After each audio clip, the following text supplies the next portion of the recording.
Hi,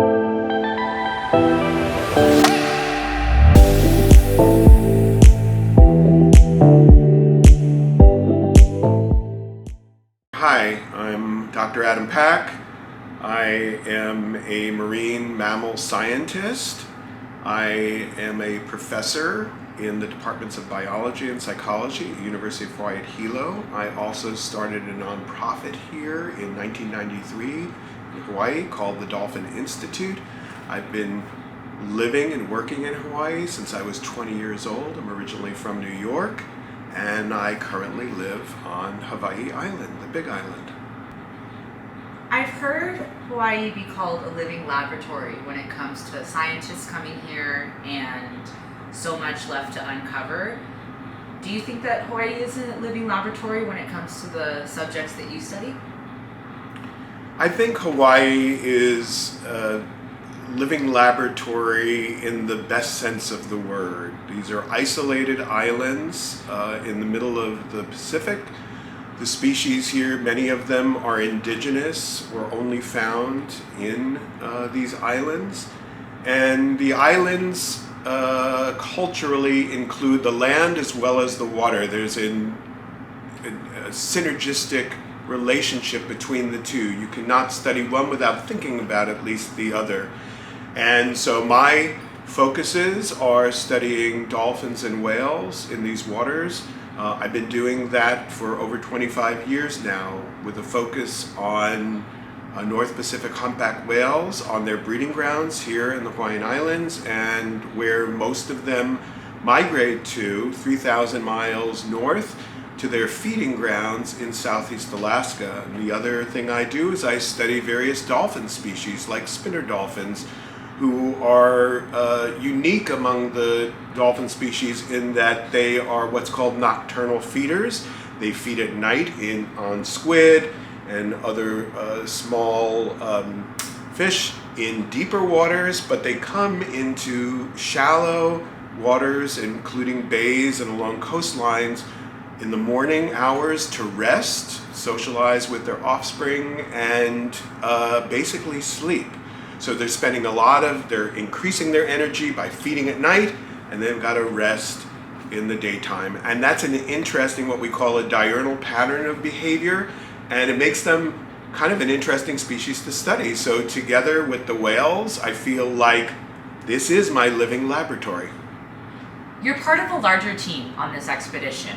What are you bringing to the team during this expedition with National Geographic and Ocean Exploration Trust? So we've got a great team here of scientists and educators from all over the world, different cultures, different perspectives, and different skills and talents in their various fields. For me, I'm both an educator and a scientist, as I explained earlier. And so what I bring is a background in behavioral ecology, which includes studying animal communities, specifically dolphin and whale communities, down to the level of the individual. So one of the things I'm interested in are the life histories of individual whales and dolphins, and tracing those over years and over decades, because we can learn a lot by understanding that communities are actually comprised of individuals who have different reproductive parameters, different motivations, and different social associations. And that's one of the things that really interests me.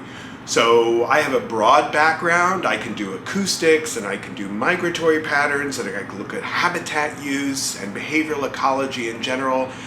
And one of the strengths that I bring to this team is my knowledge of humpback whales and spinner dolphins and other dolphin species in Hawaii, and also working with identification data so that we can trace the life histories of who we are recording acoustically over time, so that the vocalizations that they are making or that we are recording can be traced down to the individual. Why are dolphins and whales, or cetaceans, important to the ocean? Well, dolphins and whales are what we call near or at apex predators. And so that means that they are in the case of humpback whales, they are feeding on small, swarming, shrimp-like animals called krill, and which are very protein-rich. And also, they're feeding at a little higher level, where they're feeding on small schooling fish like herring and sand lance and capeland, and even juvenile salmon. And so for humpback whales, they are what we call a kind of a good indicator species of the health of the ocean, if you think about it. Because if they are not doing well, they may be an indicator that the fish stocks are not doing well, and vice versa. If the fish stocks aren't doing well, we may see that show up with emaciated or very thin whales. In terms of dolphins, they are feeding on squid, so some invertebrates or cephalopods and some fish, and so they are also a good what's called bellwether for the health of the oceans. On top of it, humpback whales are also, we're thinking like a carbon sink. So what that means is that if we think about plants or trees that remove carbon dioxide from the atmosphere, right? So the warming of the atmosphere, we don't want it to get too hot. So, you know, people plant a lot of trees in the hope that the trees will take out some of the carbon dioxide. But actually, phytoplankton, these plant-like creatures, which can be miles, vast miles, they can take out a lot more. So what promotes the production of phytoplankton? Well, whale poop. So the whales are pooping, it provides a lot of nutrients for the phytoplankton, but whales are also diving. So when they dive, they're mixing up that soup, which is creating more nutrient-rich waters for the phytoplankton. And finally, humpback whales can live to about 90 or 100 years old, and when finally it comes to the end of their life and they die, those carcasses, think about it, a 45-foot long, 85,000 pound animal now sinking, that provides all this nutrient-rich food for the phytoplankton as well. So if you think about conserving humpback whales and growing their numbers so that they've returned back to pre-whaling conditions, that's going to help the planet in a very natural way by allowing more phytoplankton that'll help take out the carbon dioxide. So in some ways, humpback whales are a good indicator species, as well as the dolphins, for the health of the oceans, but also they can be used to promote the health of the oceans as well through the production of phytoplankton. What is the research question that you are trying to answer on this expedition? So this is a very, very special expedition for learning about dolphin and whale communication. And so we've known for a long time that dolphins of many species produce whistles. Those are pretty much social sounds. Clicks, many of which are used for echolocation, basically click-like sounds that go through the water, bounce off of objects, and the dolphin can appreciate the spatial structure of the object. And if you take the click sounds and you kind of compress them in time, they sound like squawks, like which are really like social sounds. So that's dolphins. And humpback whales, of course, males produce this long, complex vocal communication called song. It's part of the mating system. And there are also non-song sounds that the whales produce, and we really don't know a lot about them. We kind of record some of the context. What's been missing from both of those studies is in groups of either dolphins or whales, being able to localize, which means identify the specific individual that is vocalizing. So when I'm talking right now, you see my mouth opening up. If we were to study gorillas and one was producing a sound, you'd see the sender of the information opening its mouth, and everybody else might be listening. So you can tell who the sender of the information is. With dolphins and whales, they don't have to open their mouths. They don't have to do anything that you could view to be able to produce a sound. So if you just go in the water and you watch a school of dolphins, or you record with a single microphone called a hydrophone underwater, you would just hear a lot of sounds. You would not know which animal's the sender and which animal's the receiver.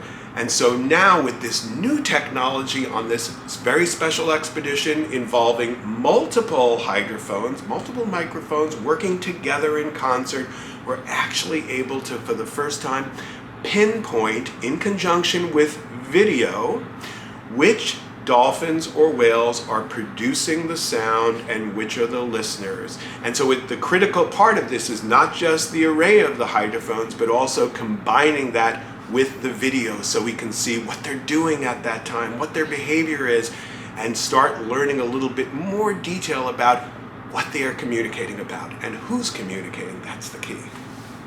How do dolphins specifically use the underwater soundscape, based on your knowledge?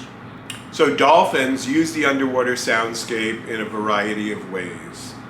Okay? So dolphins produce sound.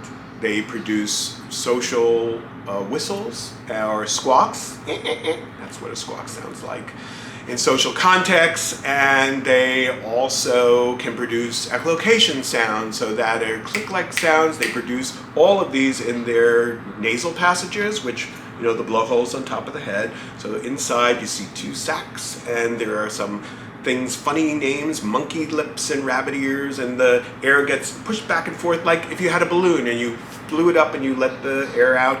That's what it would be like, this flapping of these lips which cause this sound. Anyway, the echolocation sounds are click sounds that are projected out through the forehead, which has some fat in it, of the dolphin, and they're focused in a beam and they bounce off of things in the water environment, which basically give the dolphin an image of what's out there. So dolphins can actively use the soundscape. They can listen to other dolphins, so that's part of the soundscape. Are they interrogating an object? So can they eavesdrop on that? Or is there like some social stuff going on over there and I'm watching it and listening at the same time? So that's one of the things. The other is that they can listen to the soundscape for things like fish schools nearby, right? Or perhaps some type of predator, like maybe killer whales. And so there's a passive and then there's an active use of the soundscape. And so it's really important that that soundscape is as quiet and pristine as possible so that communication is facilitated. However, if there's too much noise in the ocean, it would be like you walking with your friend into a noisy room and you couldn't talk to each other because it was too loud. So we know that certain vocalizations can stand out to a researcher. What are signature whistles? So for decades, we've known that dolphins, like bottlenose dolphins, produce what's called signature whistles. These are individual whistles like that are associated with individual dolphins. And for a long time, we were just learning about how these are used. So an individual dolphin, most of what it's producing in terms of its whistles is its signature whistle. But we also learned in the 1980s that when dolphins are separated from each other, a dolphin might produce the signature whistle of its close companion if it can't see it any longer. Fast forward through the 1990s and 2000s, we now have learned that these whistles, dolphins can actually remember the whistle of a close associate over decades. That's what's called social memory, and it's incredible that dolphin long-term social memory rivals our own or elephants, which is really neat.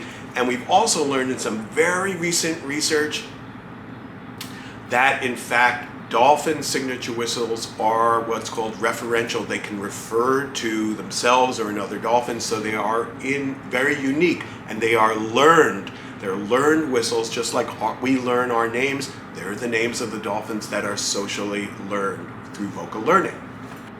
So when we go out to study the natural world, we're obviously trying to understand and discover new things, right? The explorer mindset sparks curiosity, but we also need to collect that information in a streamlined way. So when we're out on the boat working together and you are studying the behavior of dolphins, what tools do you use?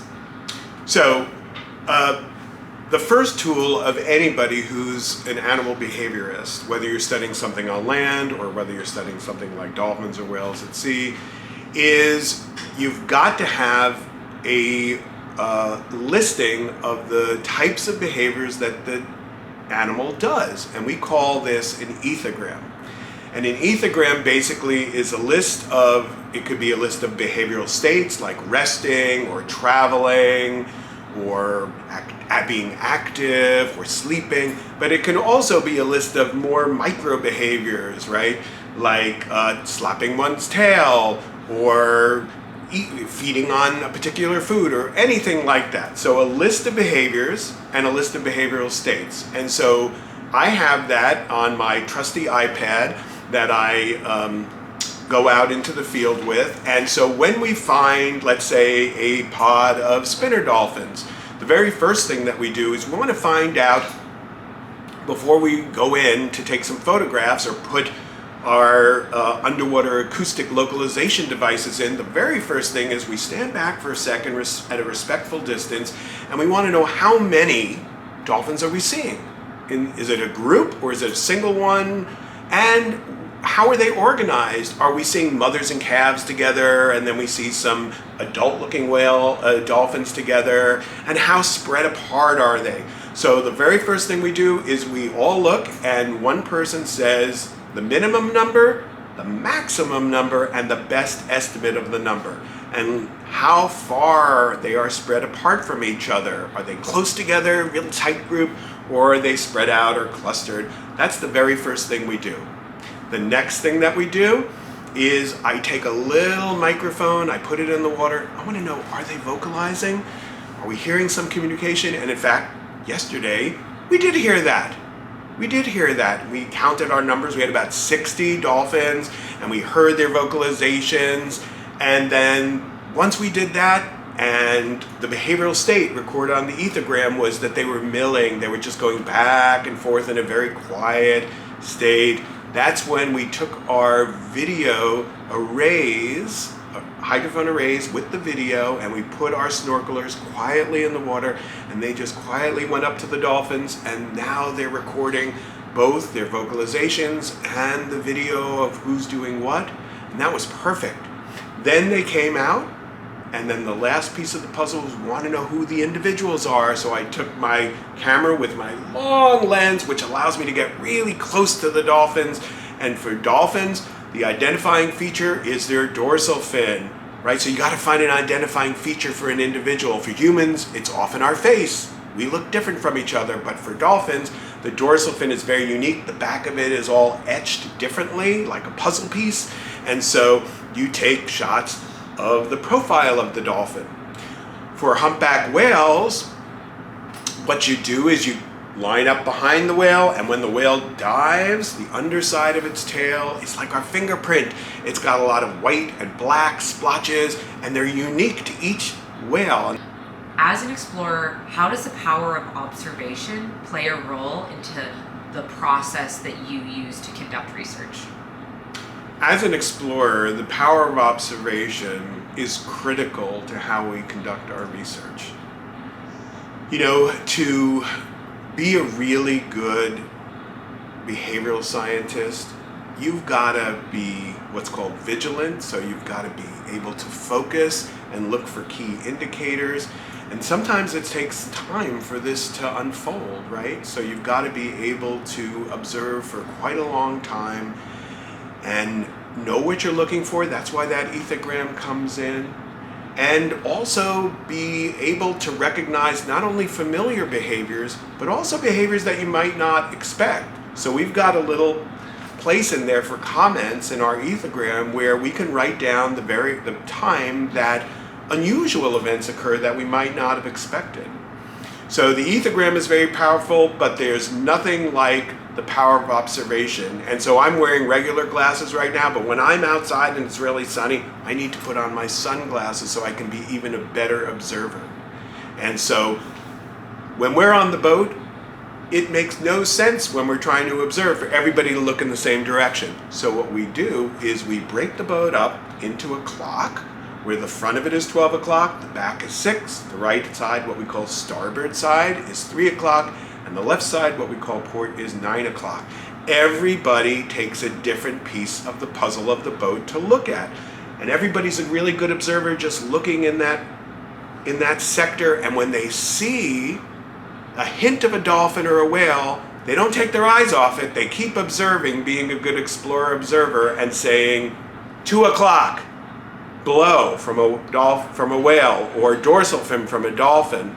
And the boat driver who's driving the boat will say, well, at what distance? And they'll estimate the distance, and then the boat will turn in that direction. And they keep their eye on what they saw, because only they saw it. And then we can drive and we can investigate it. So the power of observation is critical on any explorer's assignment. How can what we discover on this expedition be used to protect the ocean that we all depend on?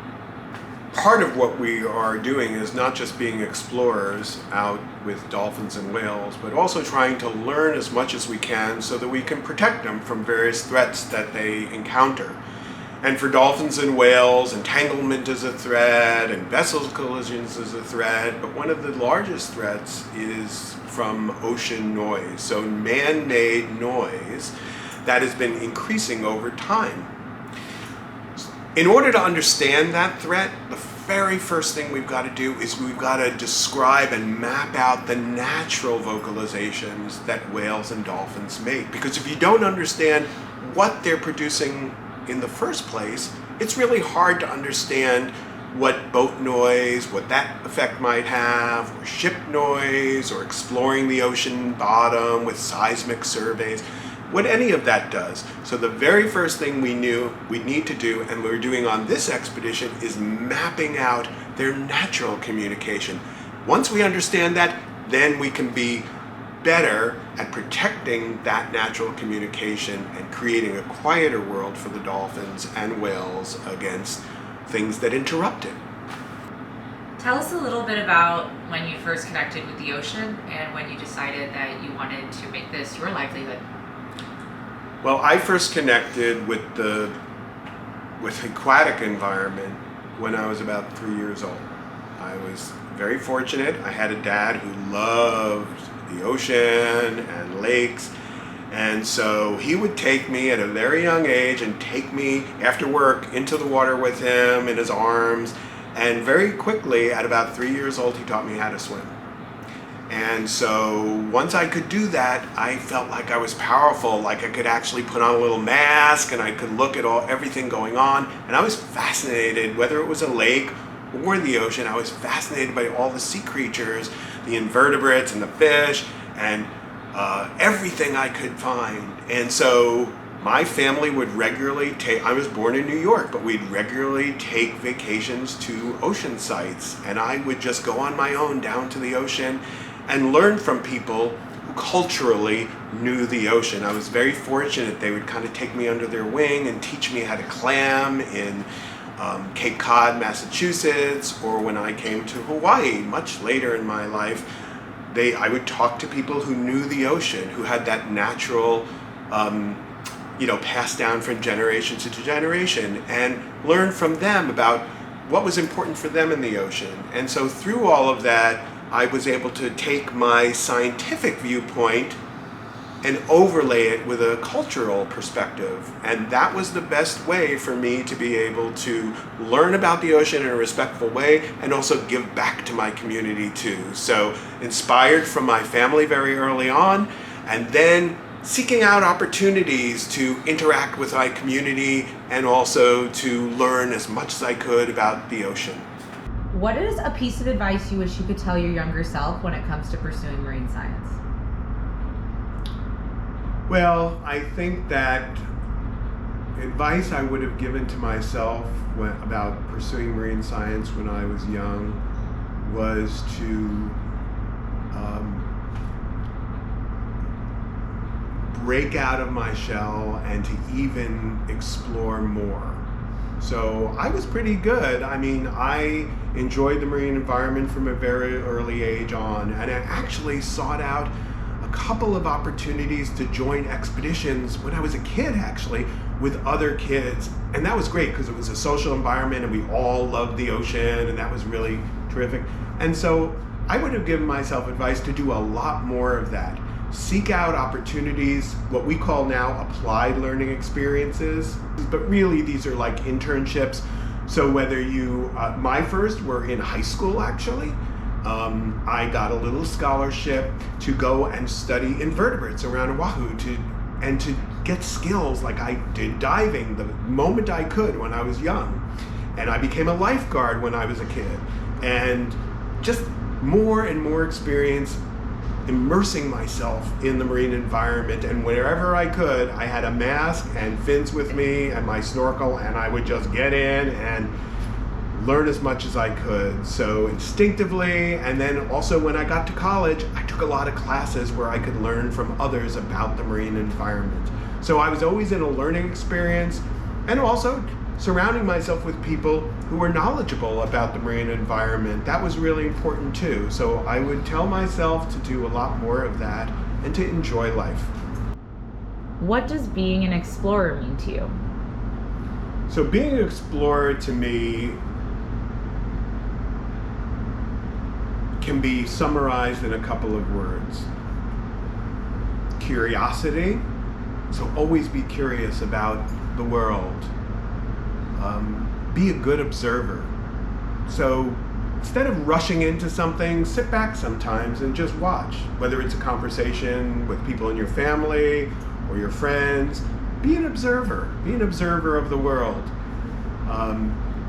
Taking time out to observe. So when I go scuba diving with friends, there are people who love to just rush through the water and everything passes them really quickly. But what I like to do is I like to sit in front of a reef quietly and just watch as things unfold. And you'd be really surprised because sometimes there are like moray eels hiding in holes or fish that are just peeking out. And if you're really quiet and you're kind of like telling yourself like, I'm a piece of driftwood, don't pay attention to me, they start coming out and showing you, revealing what their lives are all about. And actually, that's the way we are best observers with dolphins and whales. Not putting ourselves into the situation, but rather just sitting on the periphery and watching as things unfold. And once the dolphins or whales become very comfortable with us, they start doing their natural behaviors and letting you be an observer and a recorder. So I would say be curious, be observant, and also be flexible. That's really, really important. So whatever life hands you, think about how you can turn that into a positive and be flexible with it. And that's one of the things that we need to do on our teams always. Sometimes the weather changes, and we've got to be flexible and adaptive with that. So everybody from all walks of life, take that into account, and we work together, right? On this team right here, we've got a shark team and we've got a dolphin and whale team. And those teams have different goals, but they've got to communicate with each other and work together. And that's the last piece of advice I would say is don't be afraid to communicate and work together with others. And through that, you'll benefit, you'll be a great explorer, and you'll make discoveries in the world around you.